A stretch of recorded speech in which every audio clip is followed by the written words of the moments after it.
And either of you had pomelo? Pomelo. Pomelo, is that what you said? Pomelo.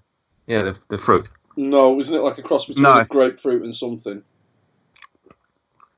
Yeah, grapefruit and sort of orange. Ooh. No, I haven't. Is it nice? Quite nice. It's quite nice, yeah. Do you like grapefruit? Not really. What don't you like about grapefruit? Just the bitterness of it? Yeah. So it has got a little bit of that, but it's definitely a bit sweeter and a lot more palatable than the bitterness of the normal. Where'd you get it from? Sounds awesome. I'll ask Laura. She picked it up. I can't remember off the top of my head. Maybe Aldi. Bloody love that. Very good. Really bloody nice. Enough about pomelos. More about podcasts. Wow.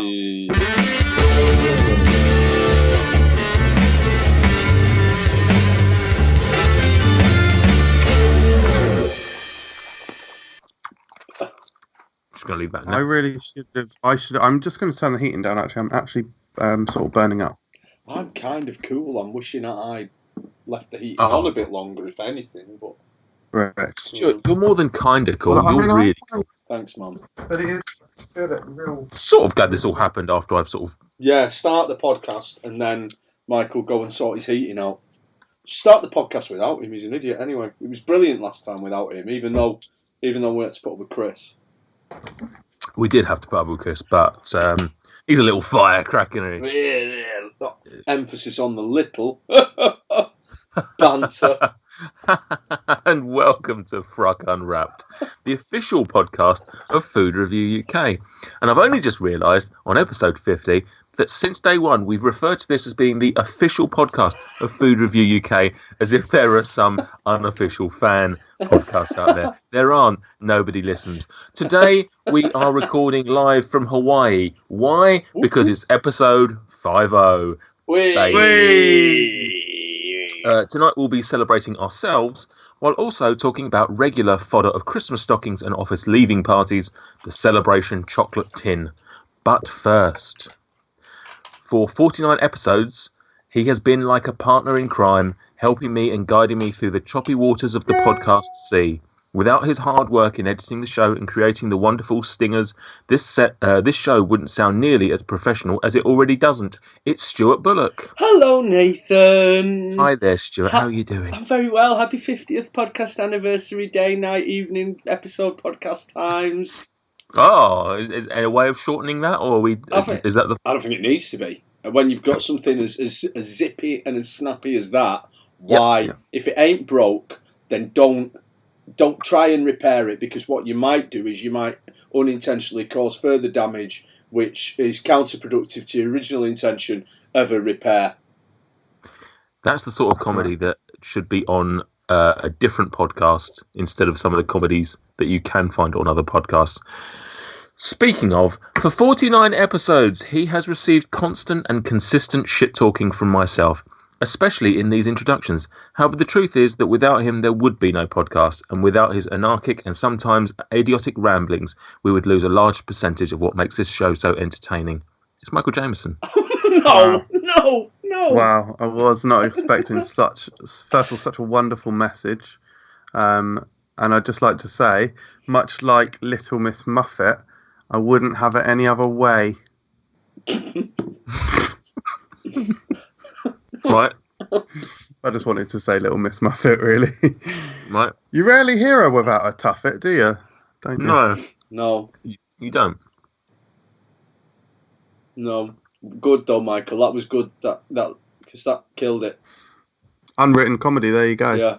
Are you good, Michael? Unwritten. I'm very, very, very extremely and unextraordinarily happy that you asked me that. I'm decent. Cheers. Good. How are you?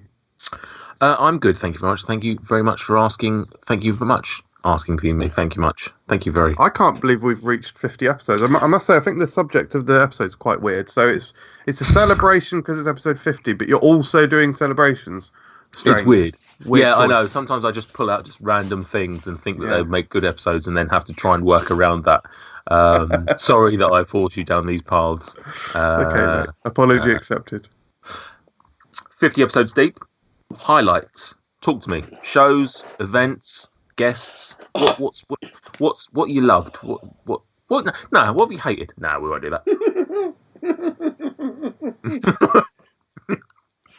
I've enjoyed guests and not even necessarily specific guests, just some of the kind of disparate group of people that the podcast has brought into our lives, and you say desperate, disparate and desperate in some cases. The fact that through this podcast, I feel that I have made real friends, because it's one thing speaking to people on social media; it's an entirely other thing spending a couple of hours chatting to them on the podcast, and in some cases doing that several times. So that's been great, and people from all around the world, the Americans, the Australians, and they are the only countries that have been represented, aren't they? We haven't had a the Scottish. Yeah, well, we don't count her, do we? We haven't had anyone from Canada on, have we? We haven't. Am I working on any Canadians? I don't think I am. Do you know what I wouldn't mind? I wouldn't mind getting a European on. Really? I wouldn't mind trying to. Yeah, well, we've got until January 31st, haven't we? Way political. Yeah. Yeah, I wouldn't mind getting in one of the Scandos or a Frenchie or something like that. Yeah. Perhaps a little German. Yeah. Harry is half German. I was going to say that maybe that counts. Oh, is he? No, he's not. No. Cool, brilliant. Well what are we doing? Is that? He might be. Actually, I was just lying. Great. It's chaos. Was it worth it? Oh, I feel like I've derailed it and it hasn't been very funny. Welcome to the last 50 episodes, Michael. What about you, Michael? What highlights have you got?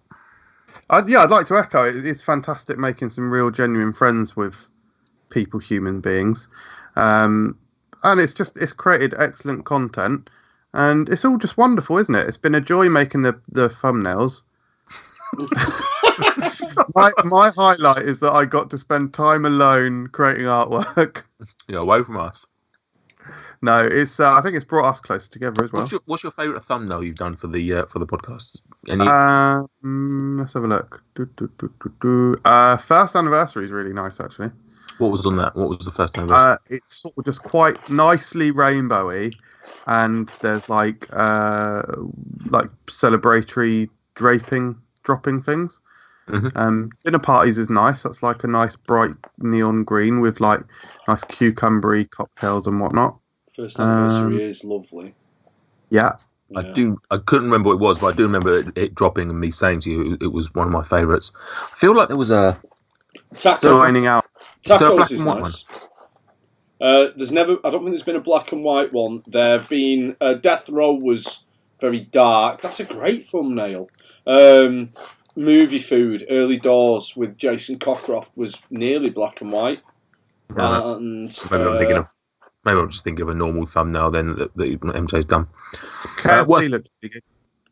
You mentioned there the Death Row meals, and it's worth reminding everyone of the horrific events that we somehow managed to foretell of the American shooting that we had to then put out. I mean, by no means a highlight, but the coincidence of talking about a shooting in Florida and only mere hours later it actually happening was. It's like The Simpsons, isn't it? How they always tell the future. In years to come, people will look back at the FRUK Unwrapped podcast and go, "Here are all the times that the FRUK Unwrapped lads managed to predict the future."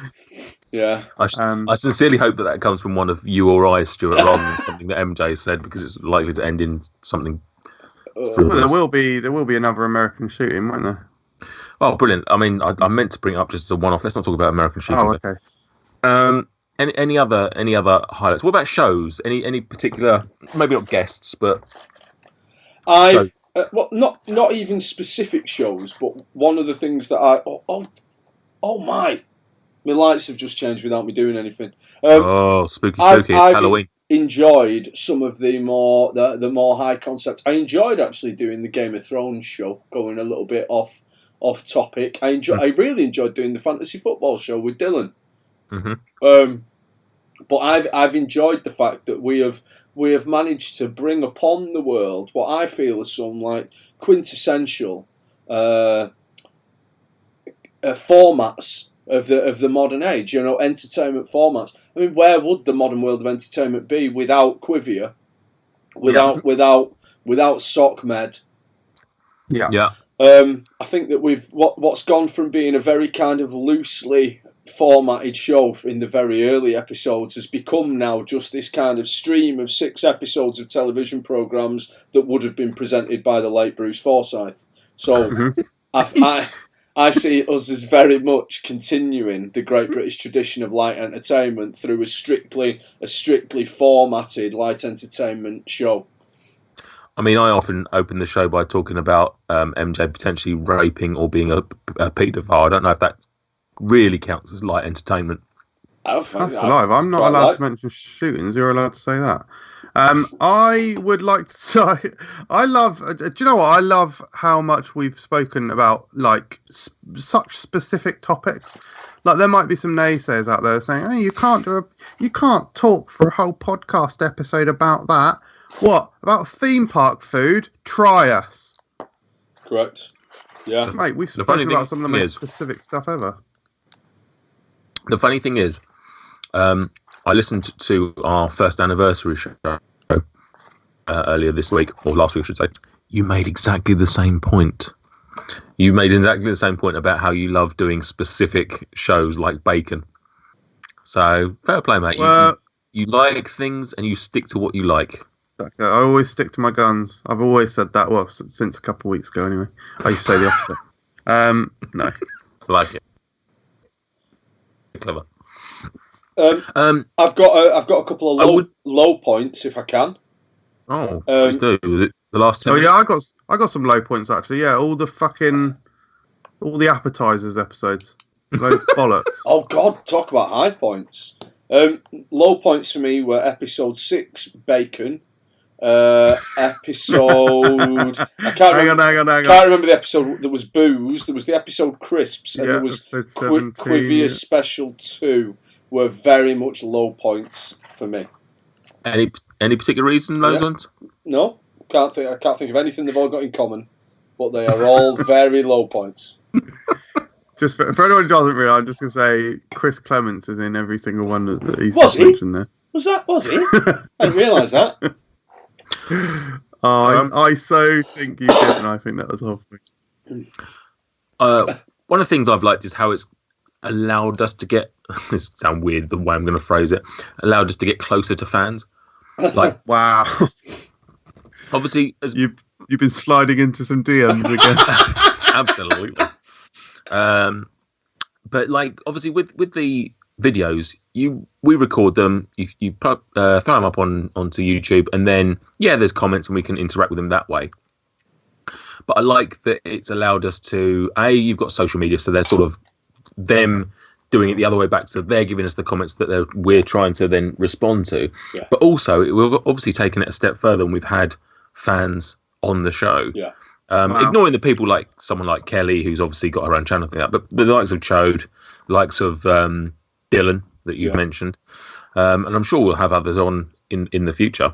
Yeah. Not only that, but people like Bongers and Leon Tricker have sort of grown their own personality just from us, reading their comments. Exactly, they've grown from that. Obviously, they've got to have the personality themselves, but it's helped. We've given them that outlet, and they've bloody lived up to it.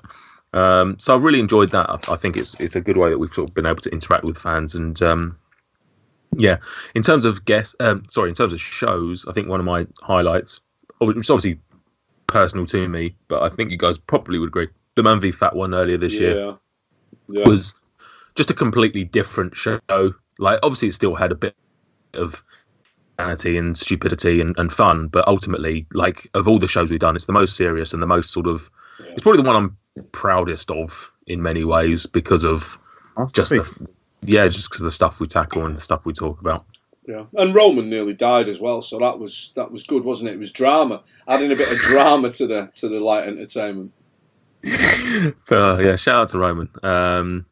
Probably don't make burritos with glass in next time round, if you can avoid it. But if that's what you like, I mean, don't kink shame, Nathan. Oh no, absolutely. But yeah, there have been plenty of other guests. I have noted down. Bloody love the KF chatting, the Kentucky Fried Chatting boys and girls. Yeah, correct. They were a bloody great laugh, and it was good fun recording on a Saturday morning as well, just for a change. It was different, yeah, rather than in the night time.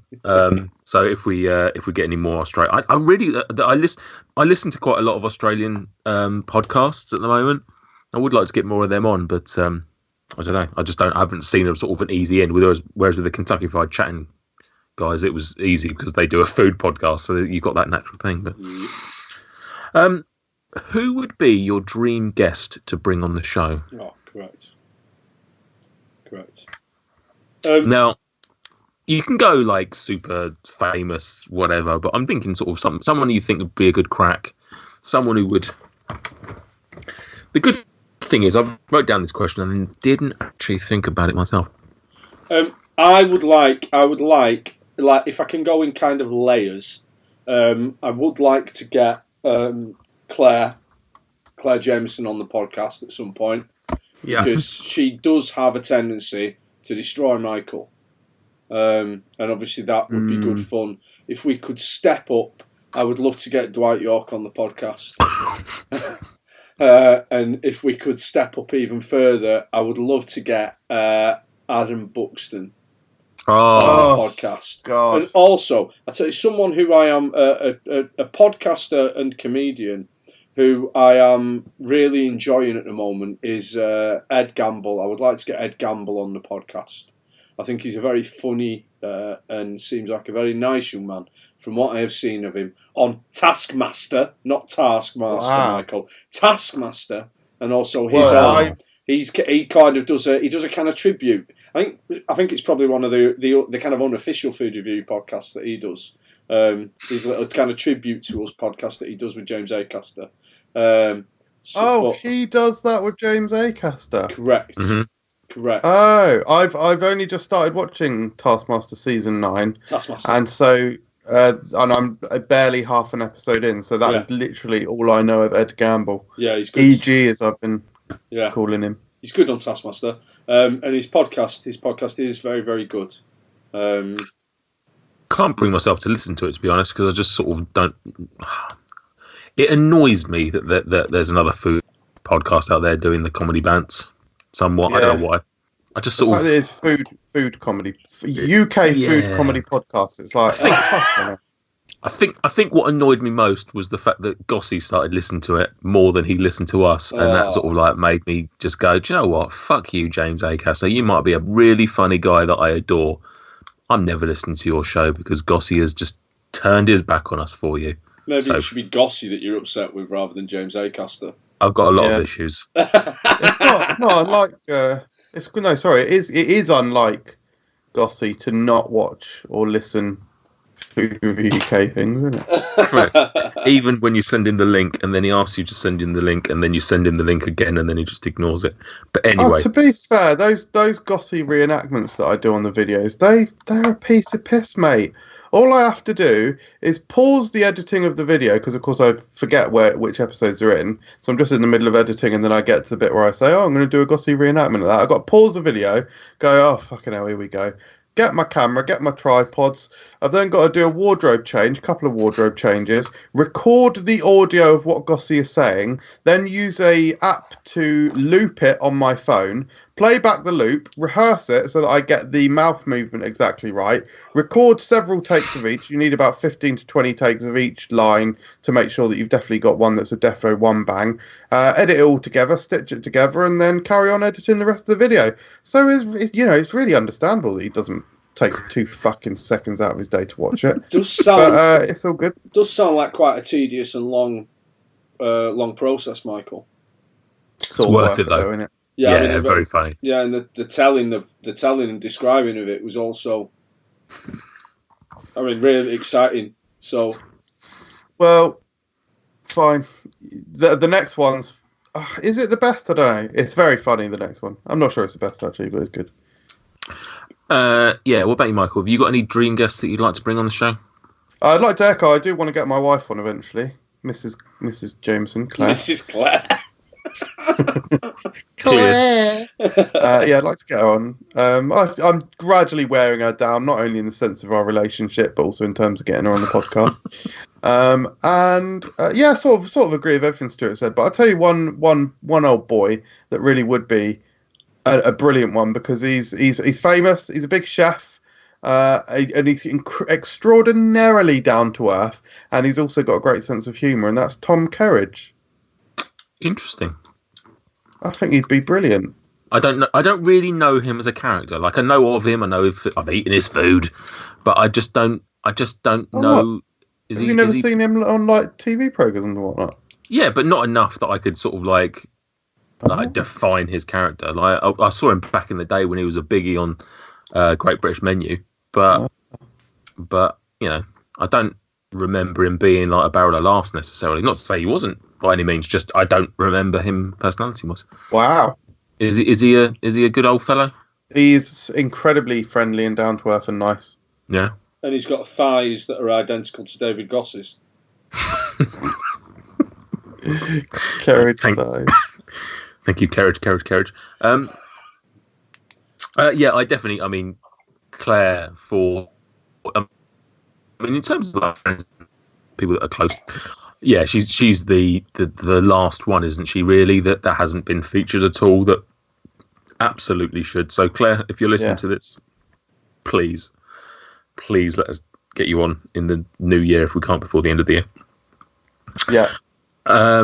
Yeah, I'm gonna go the Stuart room. I'm gonna have Leia. So I've got that. Another guy that I would like to get on, who I appreciate that neither of you probably know, I suspect, is a guy called Matt Stewart, and I've been working on him since last year to try and get him on the show, and it's not been very, very successful, but I would definitely love to. He's an Australian comedian, does one of my favourite podcasts of all time, Do Go On. He's friends with Beck Petradis and Zav Makhalidis, so that could be a way in, but I just haven't, pulled on those strings. I think it's very funny. I think he'd be a great little guest for the show. And I just listen to loads of Australian podcasts at the moment. So there's lots of people on there that I think would make for good, entertaining people. He's also a vegetarian, so I think that would be a good in for an episode to have a vegetarian guest, because obviously I know Stuart and his family have the vegetarian vibes going on. And I know that MJ has introduced a bit of vegetarianism into his life every now and again, Yeah, I had chocolate earlier. Correct. Oh, mate, why are you laughing? It didn't have any bacon in it. No, it doesn't. It can do. And if we're going celebrity, somebody that I think would be also a decent guest, Gary Rhodes. Adam Richman. Correct. Oh.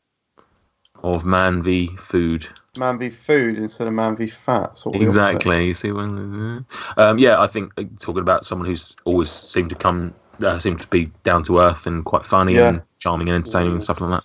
Yeah, I think he'd make a decent guest. In fact, I'm gonna write it down. Fuck it, I'm gonna Twitter him. Do it. Yeah, I do think we should go for some of these big ones, because what they're gonna say, no.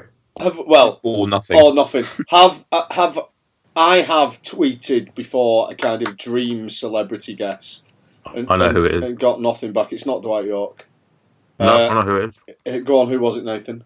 Bob Mortimer. Correct. I did tweet Bob Mortimer and ask him to come on the podcast.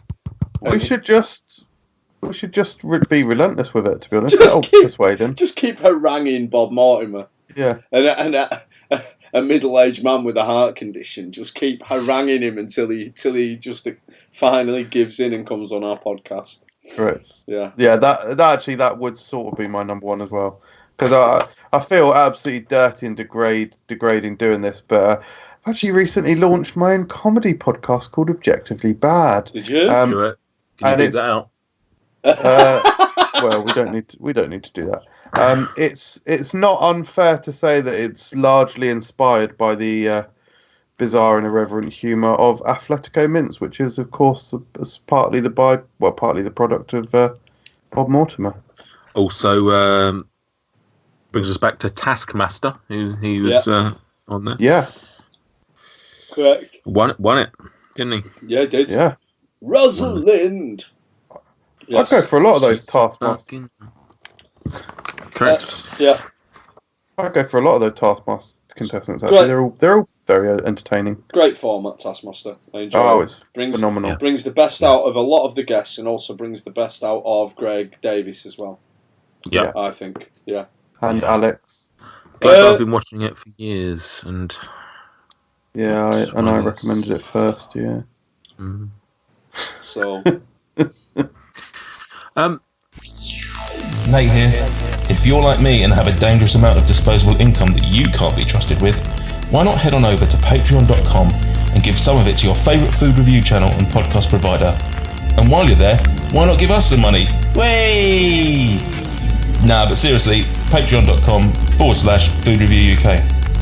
Help us get Gossy some new glasses or something. He looks ridiculous. I've got 2 other things, but anything else you want to say on the show and celebrate the show for? No. Google Voice. Brilliant. Google Voice. Good idea, bad idea? Do we want to... We've obviously got social media, so I suspect it would be one or the other. But what would be the pros and cons of letting people literally... We would just have chaos of people just phoning in and we wouldn't know what they said until we started playing it. I like the idea, however... I think that the format of SOCMED as it is, where it allows people within the comments to essentially have a conversation, would be lost if we went down the Google Voice route. So that would be my reason for picking the current social media format over a Google Voice format. I fear as well, love him to bits, but we obviously get bongers posting about 5 different comments. I just fear I sat here for 10 minutes listening to gang. That's naughty. Yeah, naughty. Oh, that's naughty. It's worth saying. We haven't given him a shout out. Big up, Nate Peterson. 45 times. The boy has his own channel, and he has started doing the occasional food review, and it is entertaining. It's incredible. I absolutely love his channel. I genuinely think he could be huge if he just keeps. My favourite is easily the food packaging unboxing one, just because his voice and the way he speaks is fucking awesome. It's not what I expected, because he's done other videos and I've not watched them, but I don't know if he speaks on those. But he's not what I expected him to sound like. Same. I don't know why I expected it. I think it's because every time I say bongers, I've always got a bit of a West Country bongers. So for some weird reason, I expected him to have a bit of a bongers. Right, how slush that is.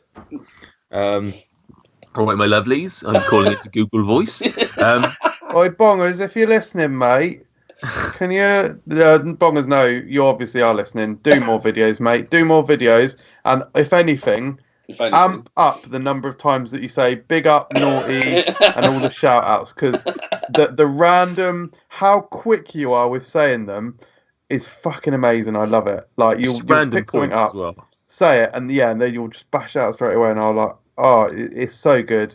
Do more, mate. More food unboxings. Hot takes on like just things in the cupboard. Bongers in the cupboard, call it that. Bongers in the cupboard, and it's just you opening a cupboard and talking about what's in it. Boom, formats. Correct. Finally, when are we going to do a live show? When are we going to get out on the road? When are we going to get on the road? Let our 10 listeners come and watch us live. I'd love to. I'm not sure we'd even get 2. The problem is, I think that there are enough people. A lot of live podcasts when they record. So harking back to however many episodes ago when Sam Roscoe came on, the Blue Moon podcast did a live podcast from the back room of a bar in Manchester, and realistically, they got like 30 people down to their live podcast, and it was a rowdy crowd. It was a good. I mean, there probably aren't that many more when you go to the binge cast and they do the live show there. And I think there are almost certainly 30 people who would come to a live podcast record. Unfortunately, those 30 people are spread from the Isle of Wight to Aberdeen. Yeah. Yeah.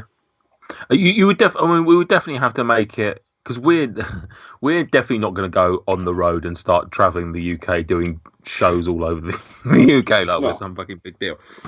So it would very much be like Binge Do, where it would be an event weekend. It would be I don't know, the next time you came down to London or something like that, and we'd sort of say, look, anybody Or we should fucking go up for once, mate. Well, imagine that. Imagine that.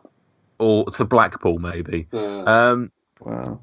So we'd have to make it an event weekend where it was just like, look, we're here. If anyone's in the area and you want to come and meet us and hang out for a bit, then please do. But yeah, I'd love to. That is the dream.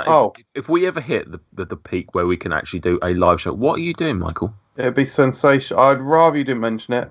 I've got like a bit of a sore, painful neck because I just picked a scab and now I'm washing it with water to soothe it. I mean, you could have just lied and said you were hot or something. I don't know why you had to. I'm hot.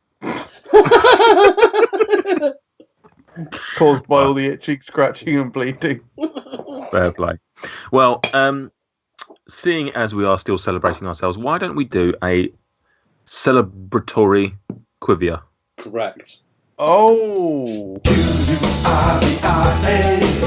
Yeah, it's quivia time, so play some quivia. Q-U-I-V-I-A. Yeah, it's quivia time, so play some quivia. It's like a cross between some trivia and a quiz, and as such it stands apart the two of those two aforementioned words. Q-U-I-V-I-A. Yeah, it's quivia time, so play some quivia. Q-U-I-V-I-A. Yeah, it's quivia time, so play some quivia. Right, this is not necessarily going to be the most interesting or exciting round of quivia. Oh, but I've got great 5. Intro. I've got. Are you ready at home? I've got 5 questions related to the last 50 episodes. Should be worth noting. This is only relating to the 50 main episodes. This does not include appetizers. This does not include Game of Thrones or fantasy football or any of such. It is literally the 1 to 50. As someone who not only has a very bad memory, but who also typically loses quivia, I am extremely confident. Good stuff. Hopefully these are stuff that you won't need to have a memory on. They're going to be sort of guesses, really, more than anything. Total number. This is question 1, obviously. We'll start with 1, like we normally do. Total number of minutes recorded so far in the 49 previous shows. Released or recorded? Should say released, because recorded is slightly different. Yeah. And it's worth noting, I've not included episode 2 that never saw the light of day, or episode 3, whatever it was. Soda. 5,200. I mean, I'm doing my sums here, and I'm on. Close. 5 to 50. Take away 105. So let's go 5,145. Oh wow! Okay. Yeah, he's got it there, I reckon. Okay. Question number 2. Number of people who have featured on the last 49 shows. Oh, jeez. Times each appearance counts as one, yeah? No, so individual people. So if they've been on a show more than once, they are still just one. Oh, okay, I understand. So, for example, if we were both if all 3 of us were on the first 2 episodes, it'd be 6 instead of 3. Okay. 23. Right, so 23. No, it's not actually as high as all that. It's 4. Let's see, 1, 2, 3, 4, 5, 6, 7, 8, 9, 10, 11. We probably had I would say we probably had 18 guests, and one of them was, or a few of them have been dubs. So 21, 23, 24, 25. What did you say? 23. Oh, 24. It's not as high as that. One more. I also want to know what he was doing with the 1, 2, 3, 4, 5, 6. Like, what was he actually counting? People. What were you counting? Yeah, well, yeah, obviously. No, so you wrote the question, mate. Okay, now. Who has appeared on the show the most? And this isn't counting any appetizers or anything like that? No. Right, because then I think it would have probably been me if you counted them, because there have been episodes. I should slightly reword that. Who has appeared on the show the most out of the guests? Sorry. Because I was going to... for a bonus point, I'm going to say all 3 of us are even. I think it all evens out. You reckon?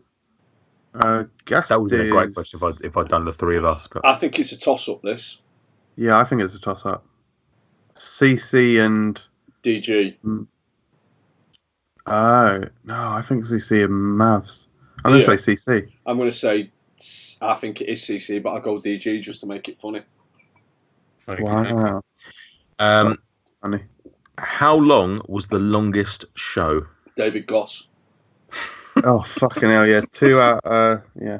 2 hours, 2 hours, 31 minutes.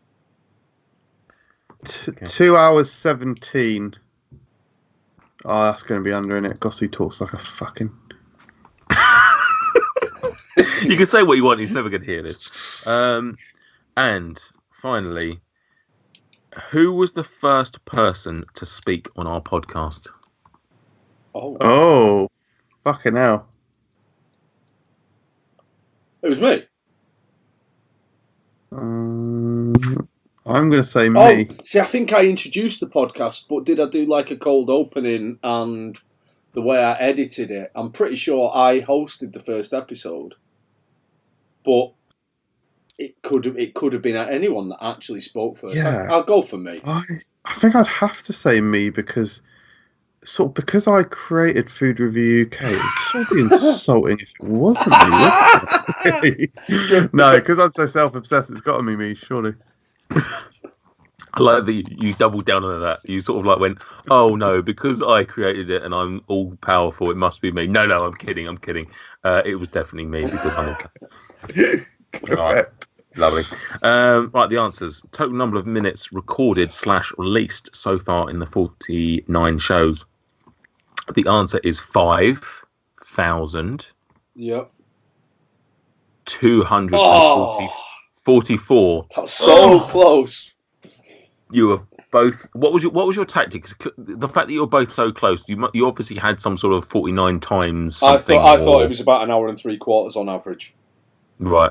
Yeah, and I thought it was just over. I thought it was about what did I say? I said 107 minutes. Yeah, I did 105, so I need 107. Yeah. I think I did times 50 though. All right. Yeah, because this is the 50th one. So I mean. Yeah, I was. Yeah. When MJ went for 5,200, I was like, "Fuck me, that's close." And then Stuart went, "So 5,250," and I'm like, "Fuck off! You're 6 minutes off." Just got to cherish all those moments of speaking, haven't you? You just remember them. You do cherish all those, even the ones you're not on. Number of people on the show, and rather stupidly, I forgot to print it off, but the total number, including us, which was a bit of a trick. I don't know if you were including us or not. Well, I wasn't because you said guests. No, I didn't say the number of people on the show. I was including us. Yeah. Number of people between. It was the next question that was about the guests. Oh, maybe I did include us. Yeah, either way, either way, the answer is 30. Whoa. Ooh. So MJ wins with 24 on that one. Takes the point. Nice. Who has appeared on the show the most? MJ said Chris Clements. Stuart said David Goss.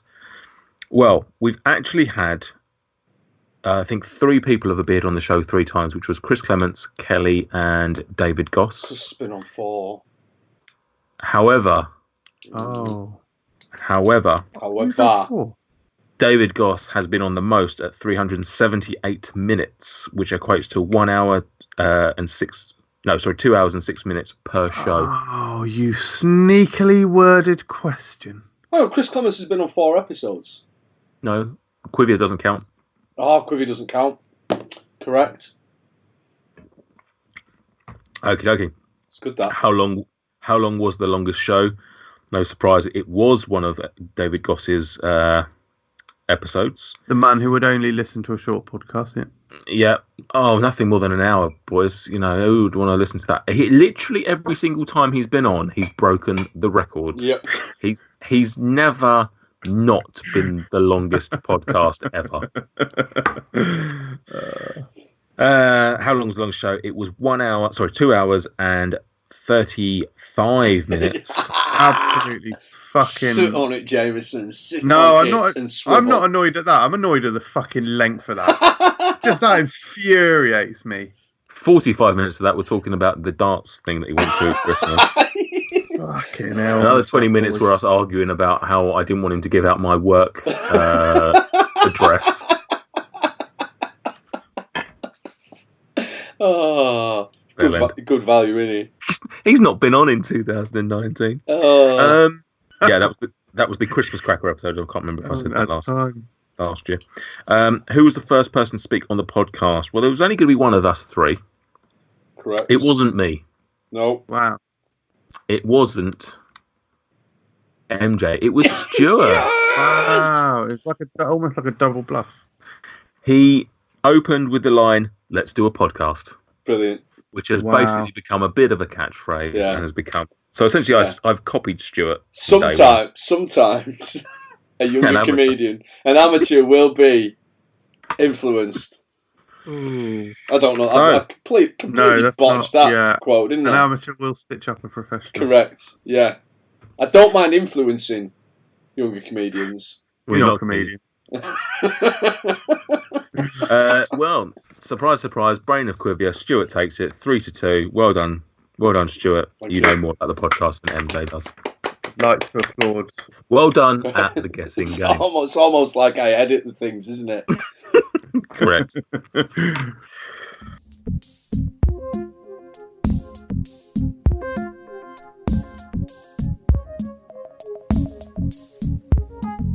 Social media, what does it mean to ya?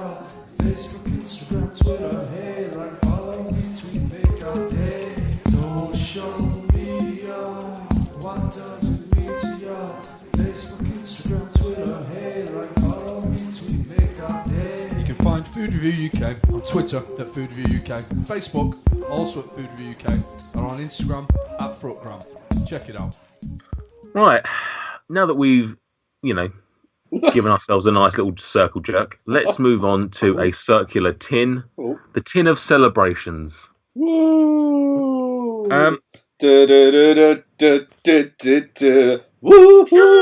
Only a tub in it. Well, sometimes it's a tin, sometimes a tub. Different containers for different needs. How often you see the metal ones, though? I don't really see them around. Well, you should, mate. You're not looking in the right places. I'd like to. Don't get me wrong. I'd like a metal tin of celebration. I just don't remember seeing one. It's all plastic these days, isn't it? Well, these days. Probably not back in the day, though. They did used to be metal. Eh? They did used to be metal.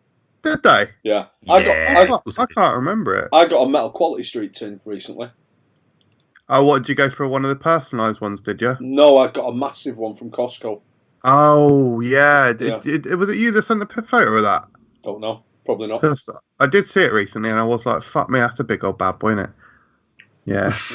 I do recommend the personalised one that you get for John Lewis. They got two, you obviously choose your own flavours. Now you're spoiling my content. Oh. It's a bit weird.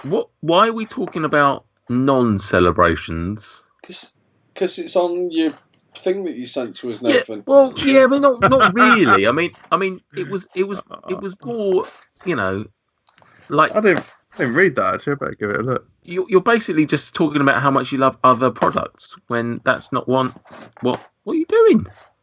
Oh, okay, cool.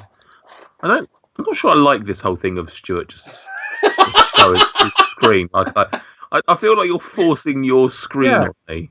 It's like the opposite of privacy, isn't it? It's like unwanted information about someone else. It's non-consensual. I don't want to see what your screen looks like, if I'm honest. Yes, it's dirty. Hi guys. So, celebrations. Celebrations. Where does it rank in your? I don't know what to call them. What chocolate tins? What is is there an official name for this type of product? Christmas chocolate tin vibes, isn't it? Yeah. Yeah. So where does it rank? I mean, I was thinking about this earlier. Categorically. I was thinking about this earlier. Are the four main ones: Celebrations, Heroes, Quality Street, Roses? Are there any others beyond niche ones? Not really. Not really. Those are the four. So, MJ, from you saying categorically, I'm assuming that sentence is going to end with categorically. It's your favourite. Categorically third. No. Yeah, it's 100% the best by far. Interesting. Stuart, would you concur? No, if you'd asked me 2 hours ago, I would have said categorically the best, and now I am torn. Oh, interesting. But however, what I essentially have is a situation where the stars of one tin are clearly out miles ahead of any other contents, but the B team of another tin are much better than the B team of the tin with the stars.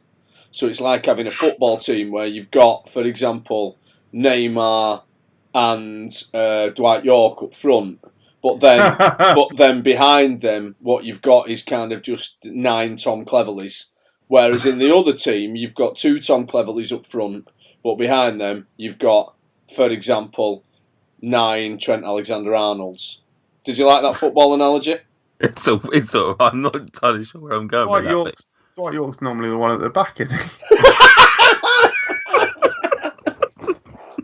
Please come on the podcast, Dwight. I like the way you said that as if he's already listening and it's just like... He's not made his mind up yet. It's just a reluctance to come on. Yeah. He's not usually famous for that, is he? Interesting. I would probably say they're my least favourite of the 4.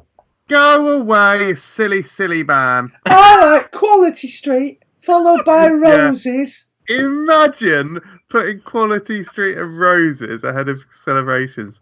I will say, it feels a bit wrong that, to be honest, Heroes and Celebrations both feel a bit wrong. That really they do sort of already exist. Sort of really, they're just the little versions, the big ones, aren't they? Yeah. That's the only real criticism I could levy against them. But come on, mate.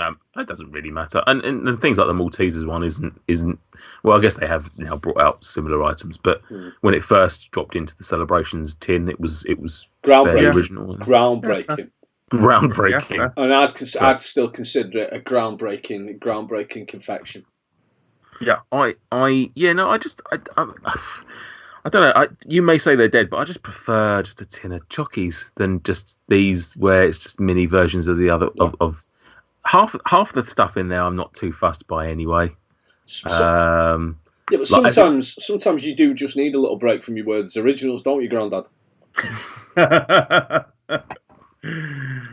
Joke's on you, Werther's originals aren't in Roses Quality Street. So. They do a lovely penny toffee. You obviously don't like the penny toffee, though. Obviously. Oh, I mean, I do. You like penny toffee? Can we stop calling it penny toffee, please? It's toffee. Yeah, penny. toffee. But now you're just tricking me into calling it you're going to be calling it finger toffee. And that is not found inside a tin. Let me tell you that. Sometimes find it in a bucket, but never a tin. Certainly in a box. Fair enough. Well, what makes you put it top then? Are you going to give me a football analogy? Better. So imagine a team like Leicester, how they got 9 goals, and Southampton is the tin. There's 9 goals inside the tin of the chocolate. Cool. Football. Nice. No, it works. Yeah, absolutely. Which Celebrations would be Jamie Vardy? Oh, wait, sorry. Is the entire tin Leicester? Twix, 2 fingers. Hey. Hey. What about Ayoze Perez? Perhaps Bounty. Exotic and exciting. Get stuck in your teeth, doesn't it? Get stuck in your teeth.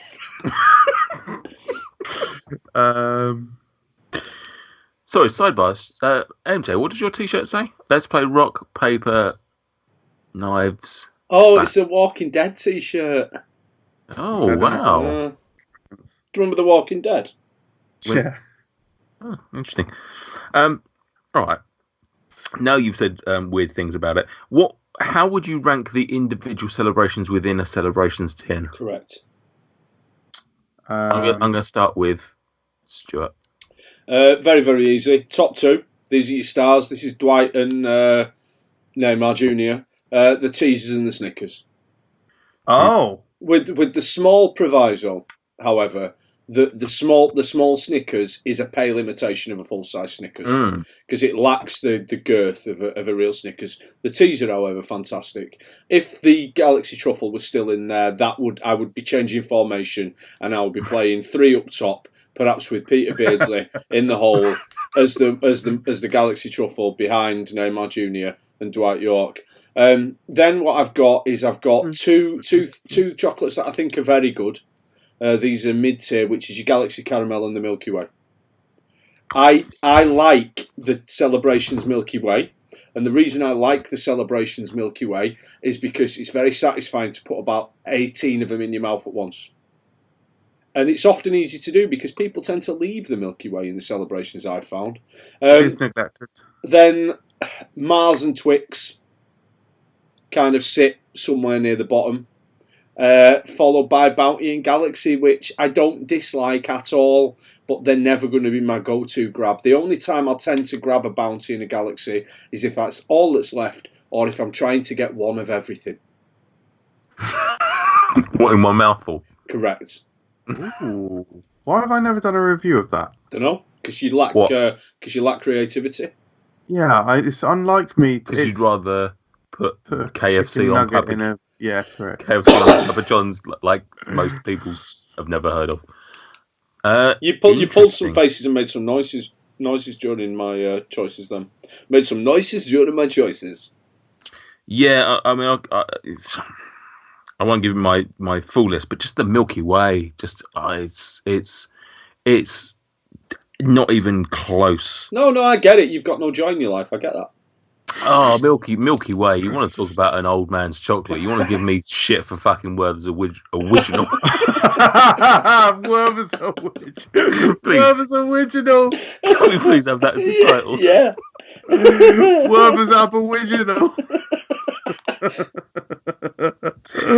That's fucking easily one of the best things I've ever heard. I also, just like for some reason in my mind, it's spelt really weirdly as well. It's OWIJJINAEL. Fucking hell, mate. It is now. Werther's original.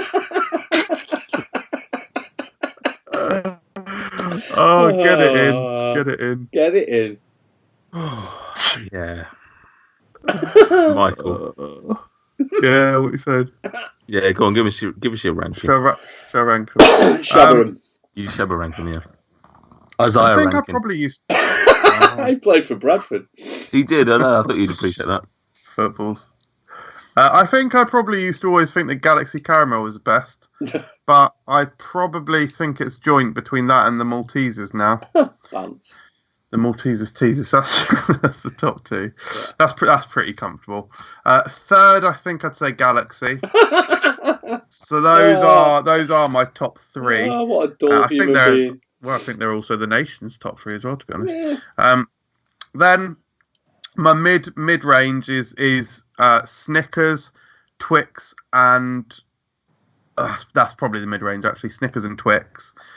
I was particularly thankful. What did Twix replace? Did Twix replace Galaxy Truffle? Timeout? No, mate. Timeout's Cadbury. Oh, correct. What did Twix replace Truffle? Galaxy Truffle. Oh, Topic used to be in it, didn't it? Correct. Oh, fucking hell, that's a shame. That's a good one. I think it must have replaced Topic. So yeah, there's been. It is quite remarkable actually that in 20 odd years, there's only been 2 switch ups, or there's been 3.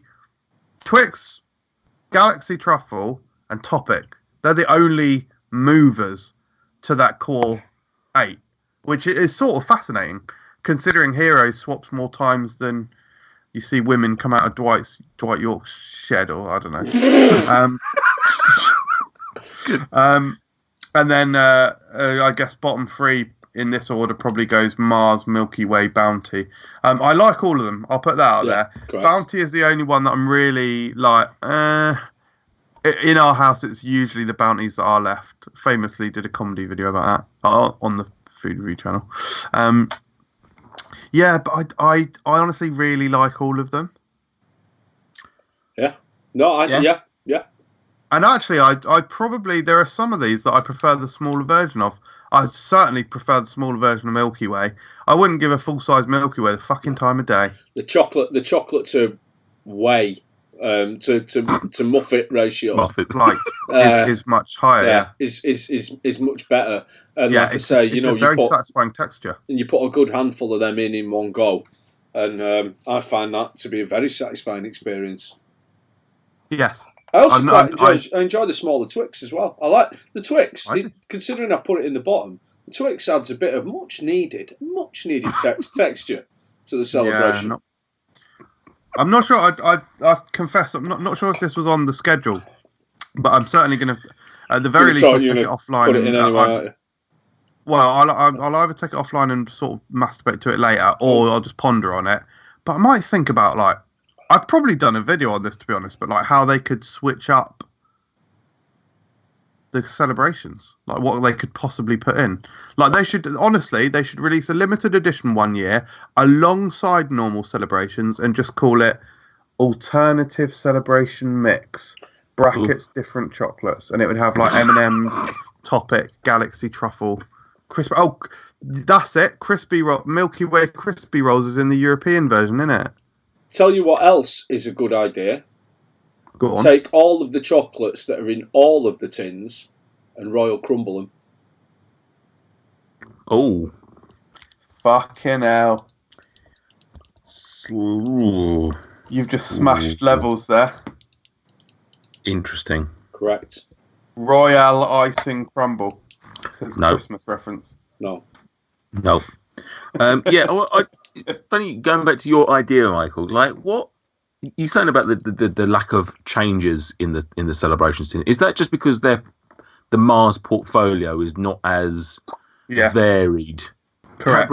Cadbury's love shitting out a new chocolate bar every 5 minutes, which means that there's always going to be some shit that sticks, and therefore they can then throw it into a heroes box if it works out. Whereas Mars, just thinking about the chocolates they release full size, they just don't have you're absolutely much movement in the variety. They'd have to lean on some like alternate flavors, and honestly they could go down a really crazy route. I'd go for a Snickers chocolate bar in there, a little mini what the fuck am I talking about, Skittles, a little mini Skittles chocolate bar. Maybe, again, like I say, they'd have to think outside the box.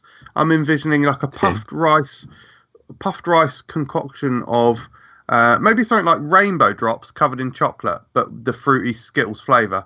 You guys are shaking your head, mate, but you're fucking living in 2019. I'm living all the way in the year 3021, mate. What you're describing to me is my fifth favourite chocolate tin. You're basically taking celebrations and making them fucking worse. Making them weird. Yeah, very weird. Oh, I'm so annoyed now. What year you guys are shitting on that? What year did you say you're living in? 3021. Has much changed? No, but we lived underwater. Thank you. Reference. Oh, Christ almighty. Well, for anybody who cares, in order: Snickers, Twix, Galaxy Caramels, Maltesers, Galaxy Bounty Mars, Milky Way. Milky Way can get in the bin as far as I'm concerned. It's such a wimpy chocolate, both full size and miniature. It just doesn't deserve to be in this. Just to clarify, can you just confirm which position Maltesers was in on your list? 1, 2, 3, 4th. So there you go. Nathan is an absolute predator. What a silly man! What a silly man you are! What an idiotic statement to make. Imagine not feeling shame doing that. You're a joke of a human being. You really are. Check his hard drive. You tree, over here. What a fucking absolute beast. It's all right, isn't it? Silly little man you are. It's all right. I don't mind the Maltesers little thing in there. Cretin. It's you all right. Quality street consuming cunt. Oh. I don't think we can have that as a title, to be honest. I don't think that works.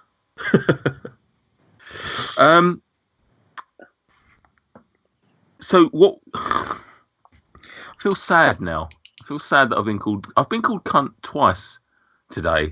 Stop being Right. one. Yeah, I mean, maybe think about your actions then.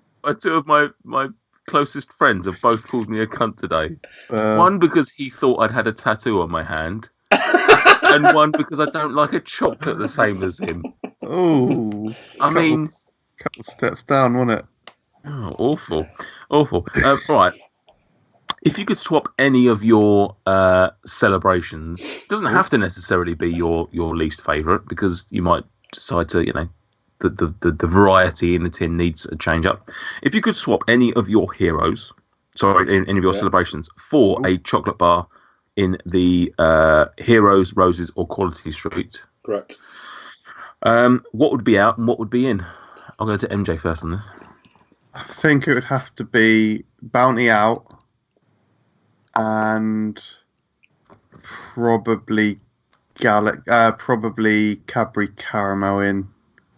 2 caramels in there, though. I'm fine with it, mate. Have you seen Quality Street? I know I called you a cunt like 1 minute ago for liking Quality Street, but have you tried the new Quality Street flavour, the chocolate caramel brownie? Yeah. Have you had it? Imagine that, a brownie flavoured product. It's really nice. It's really, really. But you're not going to choose that. You're going to choose a different caramel. Yeah. The better caramel. Yeah. The thing is that Quality Street brownie caramel is a really good standard caramelly. I didn't get an awful lot of brownie flavour from it. It was just a nice. It is better than most things in Quality Street. However, I don't think it would get particularly into the. I think it's kind of top of the second Quality Street tier, but I don't think it'd get into celebrations over most things.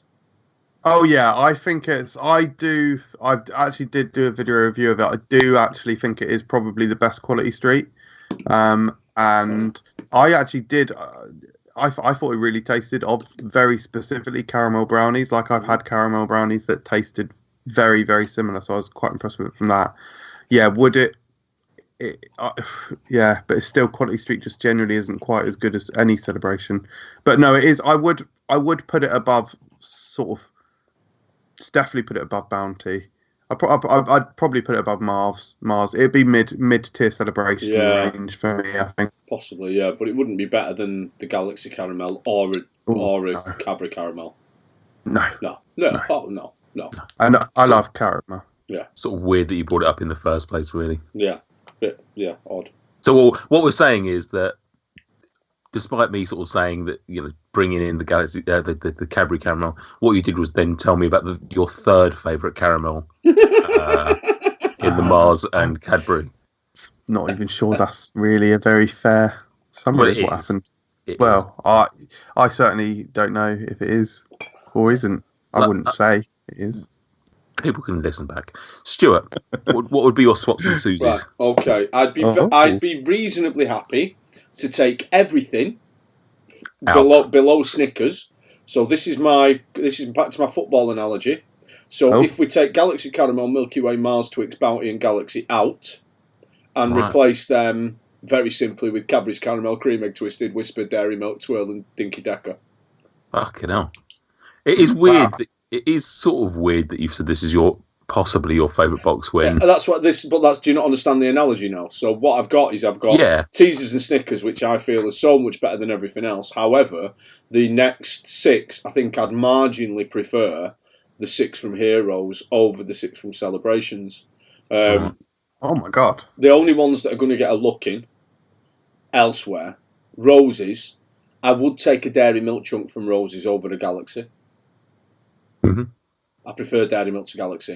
Do you remember the old Roses? It was like a long praline. So it was a praline thing, but it was a kind of long, weird, bulbous, sausage-shaped thing. Was it brown, the wrapper? I think it was greeny, stripy vibes. Probably. Fuck me, you are twanging some absolute nostalgia fingers in my I'm brain talking 30 years ago, not 30 years ago, 20, 25 years ago. Kid time Roses. It's hard to find old pictures of the Roses as well. Well, I would put that in because I do love a praline, and for that reason, Green Triangle from Quality Street would possibly edge in over a Bounty, because I do like a truffly praline, and I would love to try the John Lewis. What is it? The crispy truffle. That's the John Lewis Quality Street. What's it? What you can only get Quality Street. What are the flavours? I need to get on them. What, the John Lewis ones? Yeah, what are they? I only noticed that there's this crispy truffle bite, black and gold wrapper that I'd be tempted to try, because I do love a truffle. There's enough, because there's a second one. But all of those would be cast into the pit of despair if I could just have the Galaxy truffle back. What? AKA Peter Beardsley. Out of all of those swaps, what would be the one? You can only do one of those. Oh, mate. What would be your one swap? Let's stick the old Rose's long praline in there instead of a Bounty. Instead of a Galaxy. Oh, okay. You don't want to put two of the same chocolates in the same. No, that would be madness. Having two caramels in one chocolate selection is the actions of a madman. Just like not preferring the Maltesers teaser over another is the actions of a paedophile. Yeah. Ooh. Nonce. Two cunts and a paedophile. I'm doing Tuesday is really good for me. Doing really well. And a nonce as well. I just called you a nonce. Well, it's basically the same thing, isn't it? Well, you know. You're listening to FRUK Unwrapped, the Food Review UK podcast. Review it on iTunes, if you dare.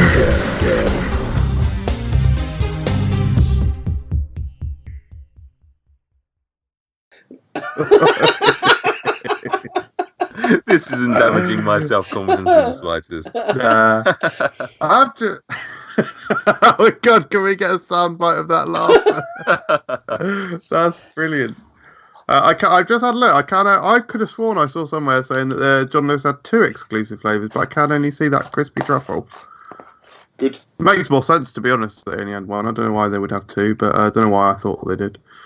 No, cannot find any old pictures of roses, just the tins. And even then, it's Quality Street, not roses. I didn't even realise that Quality Street was came from Yorkshire. Yorkshire. Well, you said that that was the most Yorkshire thing I think I've ever heard anyone say. Correct. Yorkshire. All it needed was a t at the beginning. From Yorkshire. Yorkshire. Brilliant. If anyone cares, I would obviously take out the dead Milky Way, and I'd probably put in a chocolate eclair. For the texture. I like a chocolate eclair. Just waiting to see if I've destroyed MJ. Eclair. No, I was actually joking, because I thought MJ would have a bit more of a reaction to that, because I think he hates chocolate eclairs. So when you said that, for some reason, just in my mind, I'm just literally seeing like eclairs, cream eclairs, and then I remember we're talking about chocolate. Yeah, no, I'm going to put a cream cake. Eclairs are fucking dead. I'd also like an apple turnover in there. I'd like a small individual cheesecake. Possibly a couple of macarons. I know you're taking the piss now. What about a layer of fish fingers on the top, just to start you off savoury before you get into the chocolates? In fact, while we're doing it, I'll take out the Galaxy camera, and I'll have a gammon roast. Why not? This is stupid. You're saying things that don't belong in the tins now. Like a fresh cream eclair. Fucking idiot. In fact, let's replace the tin with a giant Yorkshire pudding. And then make it a restaurant. And we're all together, and it's Christmas. You guys are stupid. This is stupid. You guys are stupid. Do you know what happens? Why that happens is because you're clearly looking at something. You're reading information about the John Lewis fucking chocolate bar, and you've got no interest in what your friends are talking. No, I'm looking at. I'm trying to find the image of the old roses. I can't find it though. I'm reminded that heroes used to be called miniature heroes, though. They did, yeah. Oh, they're not. They're called heroes now, aren't they? Didn't know that. Yeah. What came first out of interest? The heroes or the celebrations? Celebrations, surely. Was it celebrations? I think it was Celebration. I think it was a similar time. But I think it was Celebration. I remember them coming out. Like I remember in my them not being a thing and then being a thing. But I don't remember which came first. Celebrations 97, Heroes 99. Boom. Wow, 99. What a year! Yeah. Guess that. Dwight York won the treble. Exactly. 97. I think Arsenal won the league. That wasn't a good year for Man United. No. Wow. I would, in fact, not an eclair. I would actually probably have the Cadbury egg twisted thrown in there. Yeah. It's very sweet, isn't it? But I like it. Yeah, I love it. Yeah, I like it. It's good. The final thing I've got on it, which I didn't send to you, is the Celebrations packaging the fucking worst of the four. I think that it looks, compared to Quality Street and Roses and Heroes, I just think it looks cheap.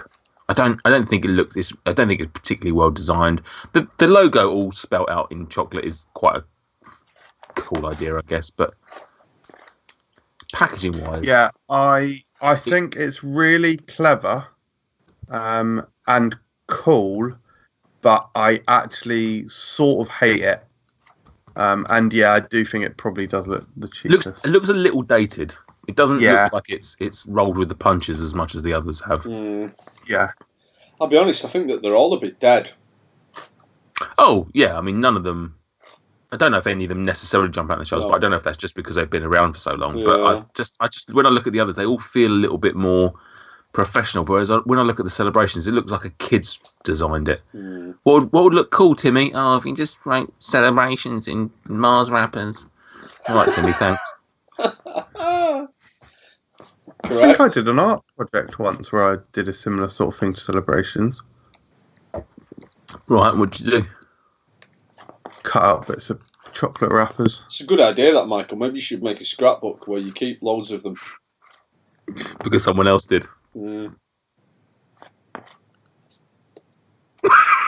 Oh. Michael might have left the... What is he wearing?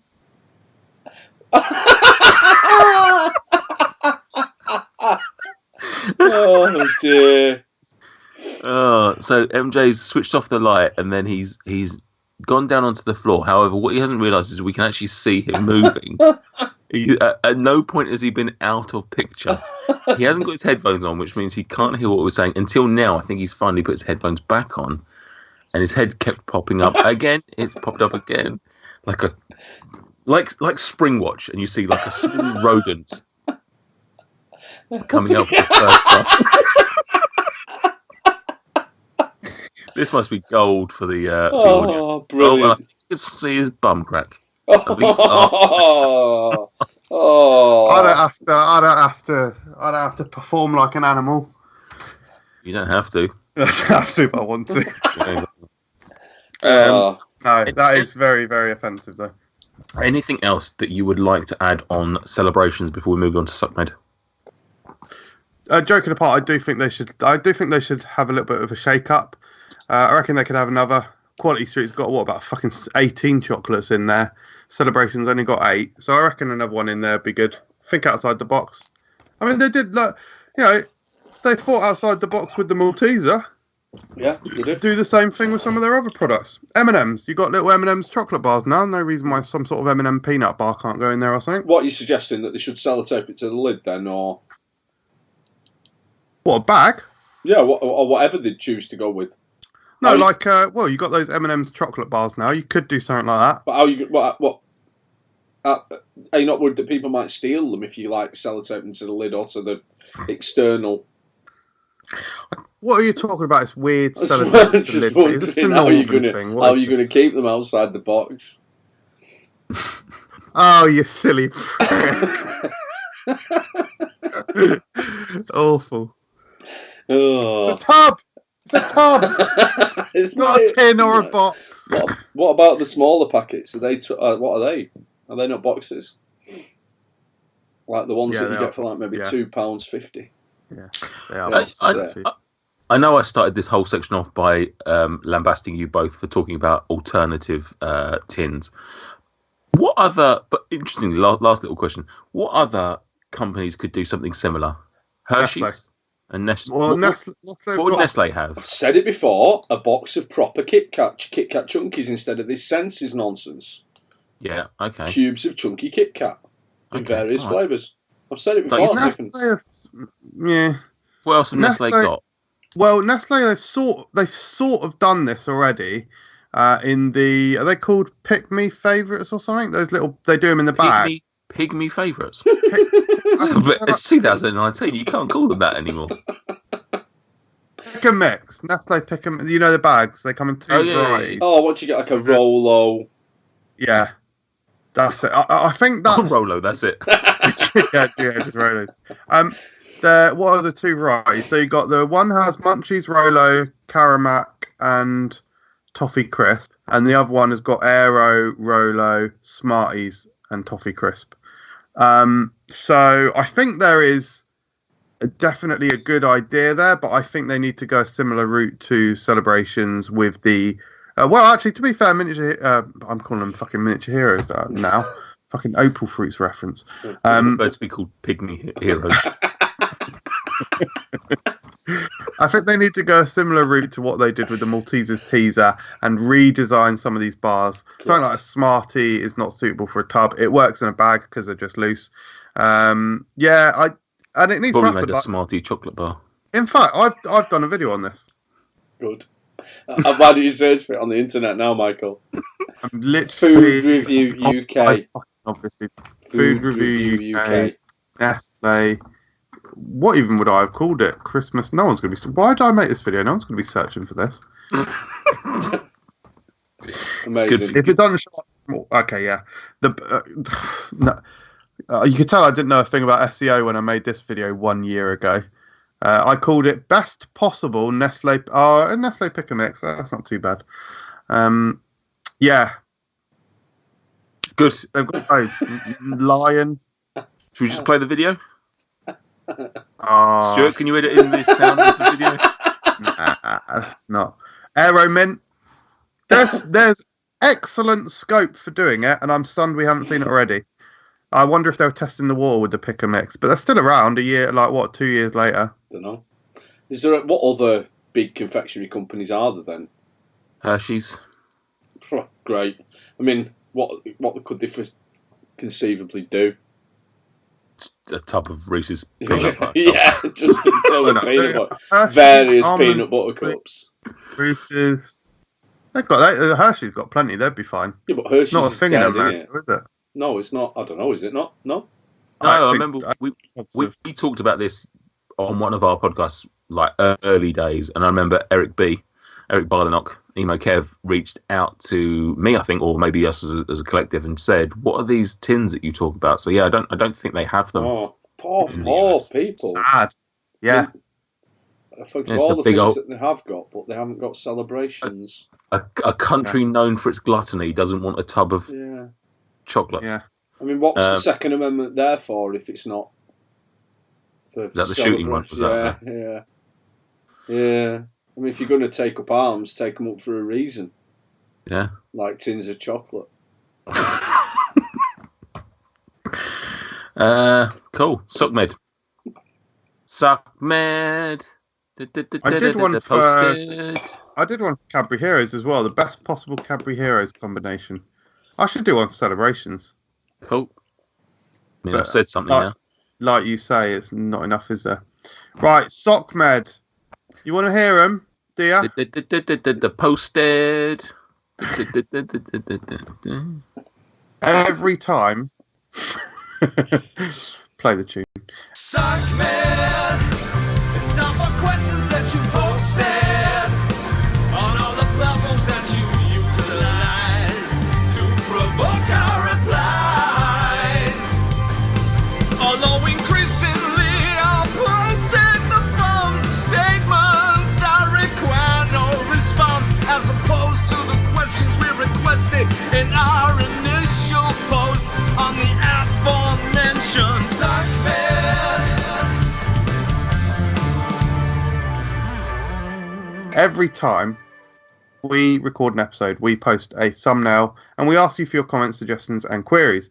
Here we go. So let's head over to Instagram first of all. Amelia Hills X Congrats, guys. Love the show. It's the best podcast out there. Thank you, and correct. Thank you for lying. Wow. I've got 2 questions. What has been your favourite episode of FRUK Unwrapped to do? Second appetizers. I would say first and second appetizers. Yeah. All of them.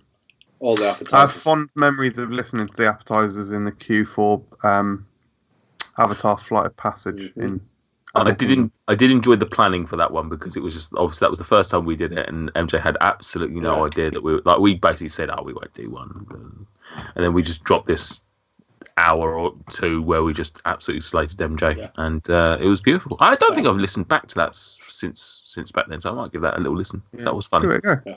Worth a go. Yeah, well, I will do. Thank you.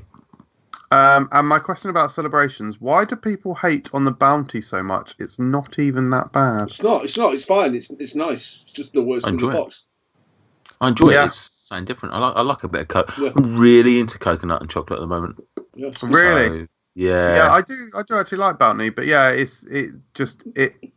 is vilified purely by who it's with, by association. The problem with the bounty in the celebrations is it's the milk chocolate bounty.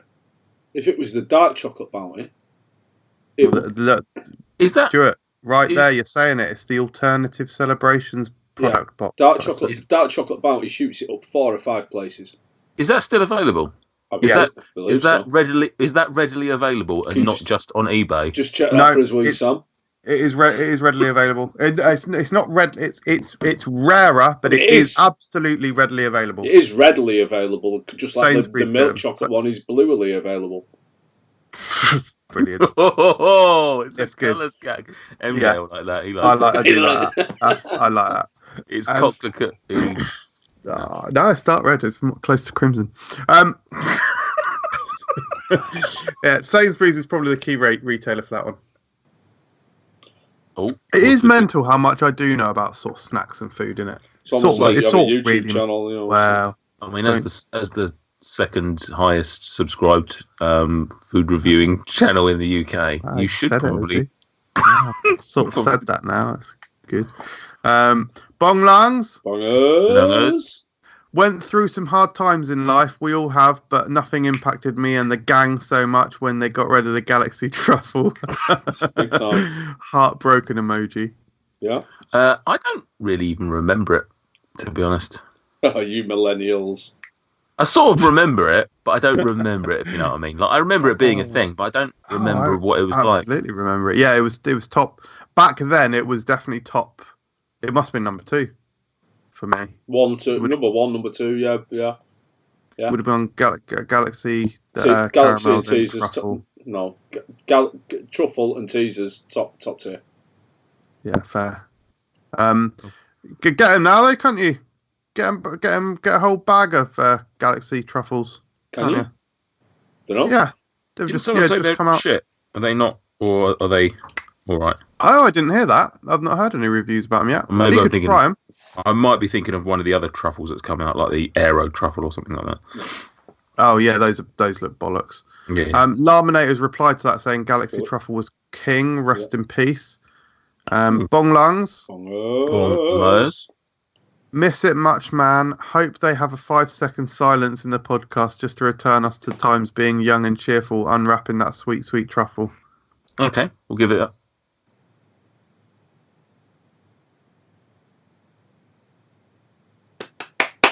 There we go. Next comment here is from Bonglongs. Jace and the Argonauts.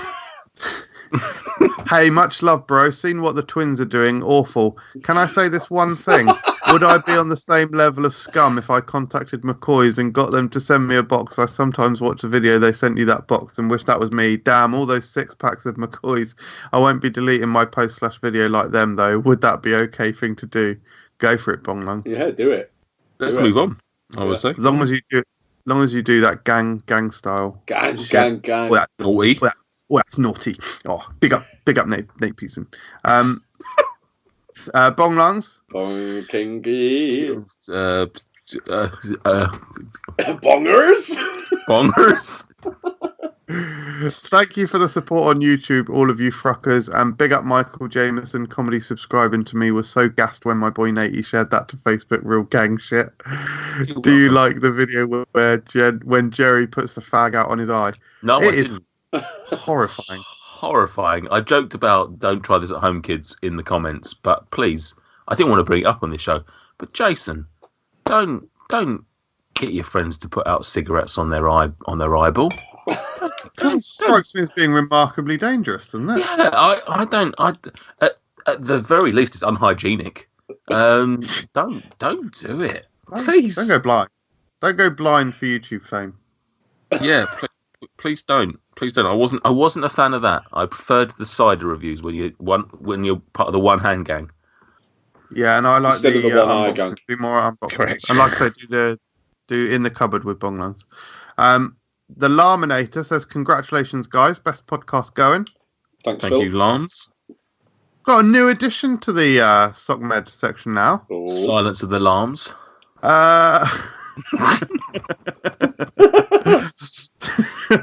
This is the Instagram account that I do follow, actually. It's called Faces of MJ. Ooh. It's faces_of_MJ. So it's basically it's sort of like a fan page for me, which is very flattering. And it's all sort of faces of me. It's great. They take me in some quite unflattering shots, which is quite funny. I like the show. Why don't you film the show so we can see your face? Tricky. It's tricky. You used to, we used to. Well, you. I don't know why I say we. Occasional bits. Back in the day when we first started having guests, or it might have even been before that. You were recording yourself, and then I miss those. I used to really enjoy those, especially when you had like Gossie or Clements or someone there, because obviously that was before we had the video. And so it was nice seeing like some of the stupid shit that you did in your room. Yeah, I'll do more. I try to do them when we have guests round. A bit better in it. Because you obviously, for a bit of behind the scenes, we do the Objectively Bad podcast, available now on iTunes and various other things. You record those, don't you? Yes, yes, I do record those. Yeah, I put them on the comedy channel. Well, in theory, you just leave the camera running for the next couple of hours after that. We do that before we record this podcast. So. Yeah, and that whole process will become a lot easier. I mean, I could even actually no, I was going to say that whole process would become easier when I get my internet fixed, which seem to. I don't know if it will ever happen. I basically have very slow internet at the moment. But then the problem with that would be editing it. It would take a long time to render a 2-hour video, and it might not quite fit into the amount of time that my PC is on for. But you know, Stuart, what do you think will happen first, the KFC wrap or MJ getting fibre? Jesus, I think Jesus, the second coming of Jesus. I'd be relatively surprised if KFC wrap doesn't come out by the end of next year. The end of next year. I'd be relatively surprised. I do plan for it to come out nearly 4 years after you first asked Stuart. I mean, at this stage, I'm just excited to hear it, because I cannot remember what the music sounds like anymore. It's going to be good when it finally comes. It's going to be good. It will. Hopefully, it will be soon. I got out of the wig last week, and I was like, I've got a wig. I was like, can I get Claire to film me? But I decided that she would sooner divorce me. Face MJ also says bongers longers. Longers. Maddie Madworld says, congratulations, I like Galaxy One's best. Correct, Maddie. And Bonglungs has replied. There we go, thirsty bongers. He says, love you. Simple. Sometimes that's all you need. Simple 2 words. Yeah. Another comment here. This one's very far worse. Another comment here from Bonglungs. Bongers. What would our episode be about when I come on? Well, hemp, I suppose. CB, what's it called? CBD? CBD oil. CBD. It's dead, isn't it? CBD oil. Yes, all that sort. The gentle seepage of marijuana into the food industry. In all seriousness, I would imagine something like cider. Great. Really? Can't wait. I sort of wasn't joking when I said weed, to be honest. Really? Oh, I mean, Not really. really? It's coming in drinks now, isn't it? They're starting to be a lot of. I mean, I don't have much experience with it. I haven't really tried these products. I have zero experience. Yeah, me too. So I think that I'm talking about the products, with the foods. Yeah. Yeah. Anyway, What jelly scorpions? Yeah, mate. They'll bite you in the desert. They'll bite you on the road. Watch out. I can't remember quite what the context was. No, not in the desert, on road, man. On Yeah. road. Was it on the road? Watch out. They are naughty. They will bite you on the road. I love that. We'll work it On out. road, not on the road, on road. On road. Yeah. Like on route. Oh, right. Joseph 22497. Catchy. What would Please, you? my father was Mr. Super. What would you do to change around the contents of celebrations? I would add a Galaxy cookie crumble. Maybe change the Twix for a white.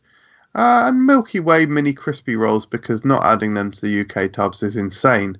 And rest in peace to Galaxy Truffle. Yeah, I think we sort of discussed that. Yeah, and, correct. All good points. Yes.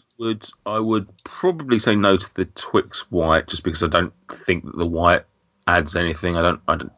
These white chocolate variations just sometimes just taste almost exactly the same, so I wouldn't change that. But the other two, I'm open to the idea of a cookie crumble in there, whatever it's called. Yeah, take that. Yeah, fair. And last comment now. I've got a bit of sad news here. What? No. Last comment is Bong Lungs. Bongers. Jay Dizzle. I'm sick of the heartache, so I'm bringing the mafia back. Real gang shit. Good. So that's good news, isn't it? I mean, you said bad news, but that's good news. I'm assuming the bad news is that you mean there's no Leon this week. Leon Tricker this time. Yeah. Yeah, he's been a bit quiet. Hope maybe it's his brother. Maybe he's having family difficulties. Yeah, I hope everything's all right with the family, mate. From all of us here at FRUK Unwrapped. To the Tricker fam. Including your dad. Gang. Yeah. Gang shit. Yeah, that's it. That's up, Med. Submit. Posted. Can't believe you've learned the lyrics. Can't believe you've learned all the lyrics, Nathan. Yeah, I know. Yeah. I'm there. The trouble is, I listen to the show on 1.5 speed, so like I find it really difficult to catch the lyrics, which annoys me. Do you really listen at 1.5? Yeah, all shows 1.5. Oh, you psychopath. Yeah, it's weird because I'd sometimes play them like out loud when I'm like doing washing up or something like. I'll be playing them, and Laura walks into the room and she'd be like, blah, blah, blah, blah, blah, blah, blah. How can you understand what they're saying? I can't when you're talking in so. Brilliant. Anyway, I love my wife dearly, and I shouldn't have really brought that out into public. Let's do some Nate sound bites. Yay! Nathan Peterson. Nathan Peterson. Sound bites. Nathan Peterson. Yeah, I was literally just about to say, it's been so long since we've done it, I couldn't even remember what the sounder was like for Nate's sound bites.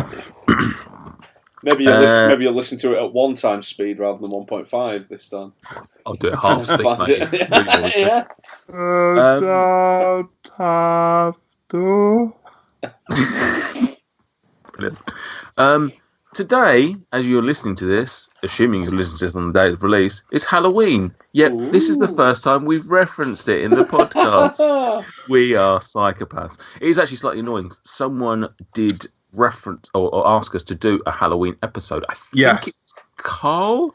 I might be wrong. Actually, I probably have got it somewhere. But someone did ask us to do a Halloween episode, and I do apologise that I completely forgot about that when we worked it all out, and this is the 50th episode, and it was just perfect timing, unfortunately, to do it. Let's do a Halloween episode at Christmas then. We'll do it. We'll do it next year if we're still going. 100%. Fucking hell, that's good, isn't it? Well, we'll see. 2 years and I'm done. Guys, I sent you 3 sound clips entitled NSBH1, NSBH2, and NSBH3. All 3 of these, because it's Halloween, I've had a little bit of fun, and I've picked some Halloween-inspired music. So all I need you to do is listen to NSBH1 and tell me, what song do you think that is?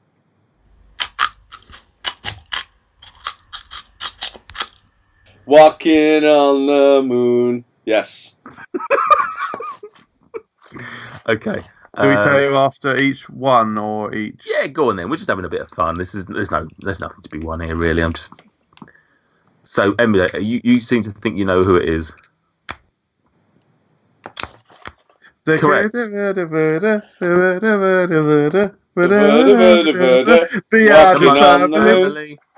Oh, correct. Stuart, would you have got that if it wasn't for MJ? Correct. Good man. Number 2, please.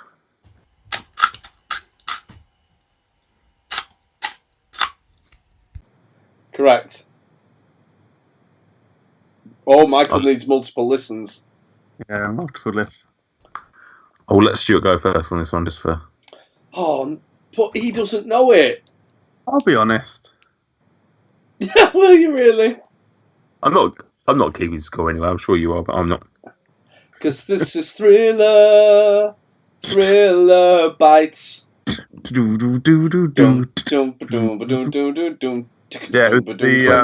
I'll tell you what gave it away for me.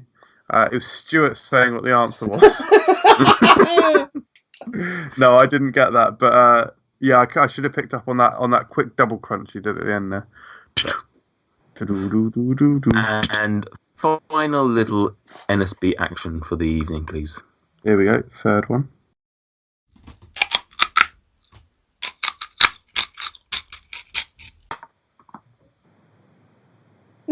Fucking hell, that's a hard one, Jesus. Let's give that another go.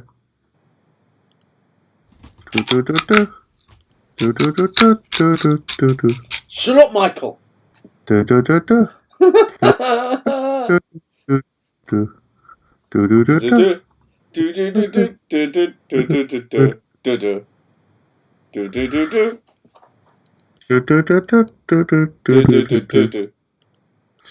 Right, together. I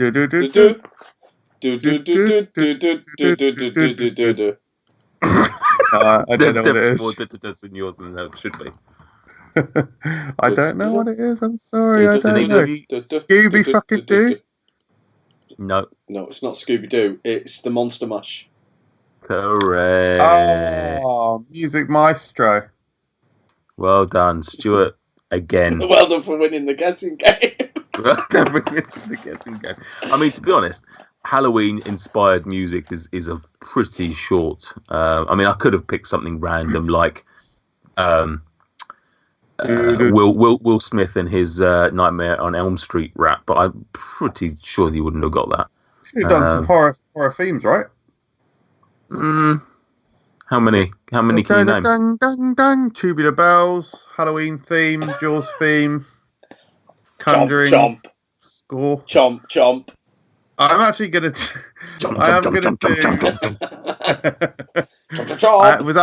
Was that celery again?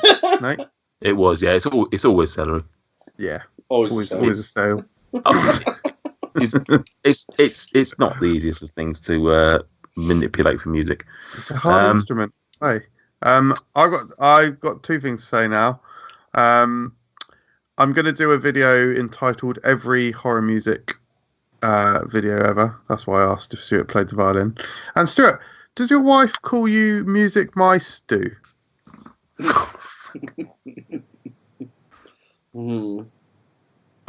And thus ends my contribution to this episode of the podcast. It's a shame, really. He's gone. I'm sure he's completely blurred out. Oh, he's the Godfather. Oh my god! Wow, he's getting out a string instrument. He's showing his string off to us. Is that a banjo string? It's brilliant. Well done. Cheers. It was a violin, in case anyone didn't No. Why do you have that then? Do you own it? I do own it, yeah. Do you own one of every instrument? No. Did you own more than one of some things? I own several instruments. What's the oblong one called? Oblo. The oblong? The piano? No. There's an oboe. That's it. The oboe? Yeah, I don't have an oboe.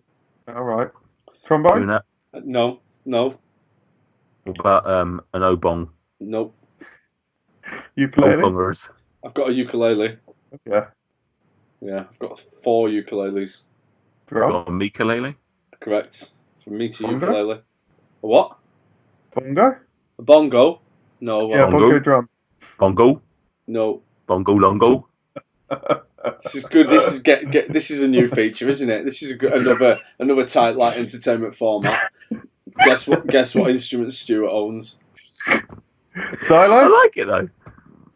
Don't own a xylophone. Organ?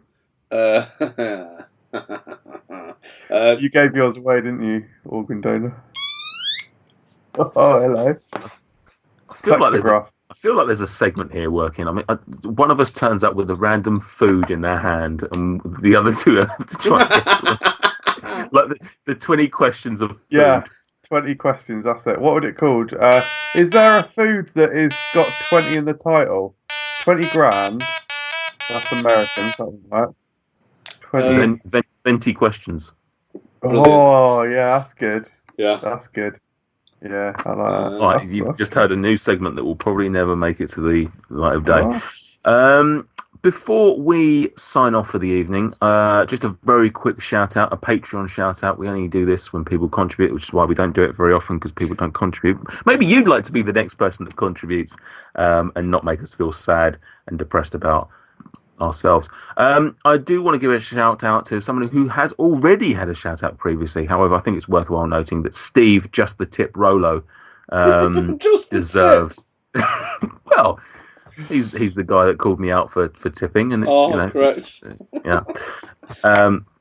we mentioned this on, I believe, Instagram and possibly Facebook. But Steve reached out to us probably a good couple of months ago now, and basically said he set myself, MJ, and Gossie the task of trying to lose weight, and basically for every pound that we lost in weight over the following month, he would double and donate to Patreon. Can now confirm that Mr. Rolo has indeed followed up on his very kind offer, and he has donated, and therefore I think he deserves a second little shout out, because it was very kind of him to do it, and also inspiring and giving us an extra push. And so cheers, Steve. Multi-layered. That doesn't mean everyone's going to get shout outs for contributing a second time. It's just because it was something a little different, and fair play, Rolo. Thank you very much. A food related name, if ever there was one. Well, Steve. Yeah. And with that amazing joke, I'm going to say thank you, Stuart. Thank you, MJ, for the last 50 episodes. Thank you, Nate. You don't get enough thanks on this show. Yeah, you've been called a cunt at least twice, and honestly, I think that's a little bit out of order. One's too many. Well, it's about right, but it's still a little bit out of order, isn't it? We do record on a Tuesday, though, so see you next Tuesday kind of works. Oh, yeah, sort of. Sort of more see you this Tuesday. What are you doing, Stuart? Why are you putting sort of... is it just a random thumbs up? Mm-hmm. Are you not speaking for the rest of the show? I'm trying not to derail the ending. Oh, right, okay. So I'm doing it then. Correct. You probably shouldn't have done that weird fucking hand thing if you didn't want to derail it. It's good, isn't it? I'm trying to make my fingers look stubby and weird, like a yeah. Oh, I get it.